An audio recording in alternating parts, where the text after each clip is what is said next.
নমস্কার, আপনাদের স্বাগত জানাই চ্যানেল রূপা মুখার্জিতে। আজকের এই গুরুত্বপূর্ণ ভিডিওতে আমরা আলোচনা করব দেশ জুড়ে কেন হঠাৎ করে 20 লক্ষ সরকারি শিক্ষক চাকরি হারানোর আশঙ্কায় পড়েছেন, কেন রাস্তায় নেমে প্রতিবাদ করছেন হাজার হাজার শিক্ষক। ভিডিওটি সম্পূর্ণ দেখুন, কারণ শেষ পর্যন্ত আমরা জানব আসল সত্য এবং ভবিষ্যতের সম্ভাবনা। সম্প্রতি একটি বড় খবর সামনে এসেছে।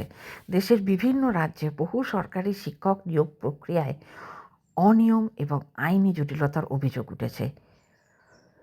এর ফলে আদালতের নির্দেশে বহু নিয়োগ বাতিল হতে পারে বলে আশঙ্কা করা হচ্ছে। এই সংখ্যা প্রায় 20 লক্ষ পর্যন্ত পৌঁছতে পারে, যা অত্যন্ত উদ্বেগজনক। কেন এরকম পরিস্থিতি? এই সমস্যার মূল কারণ কি? নিয়োগের দুর্নীতি, মেধা তালিকায় গরমিল, ভুয়ো প্রার্থী, রাজনৈতিক প্রভাব। এইসব অভিযোগের ভিত্তিতে বিভিন্ন মামলার শুনানি চলছে। তার ফলেই চাকরি হারানোর আশঙ্কা তৈরি হয়েছে। যেসব শিক্ষক বছরের পর বছর পড়াচ্ছেন, তারা হঠাৎ করে চাকরি হারানোর ভয়ে রাস্তায় নেমেছেন। দেশের বিভিন্ন জায়গায় ধর্মঘট, বিক্ষোভ, মিছিল চলছে। তাদের দাবি, আমরা যদি দোষী না হই তাহলে কেন আমাদের শাস্তি?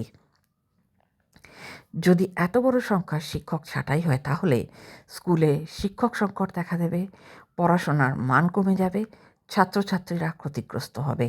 এতে সরাসরি দেশের ভবিষ্যতের উপর প্রভাব ফেলবে।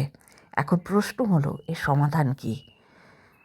আদালতের চূড়ান্ত রায়, স্বচ্ছ নিয়োগ প্রক্রিয়া, দোষীদের শাস্তি, নির্দোষদের রক্ষা।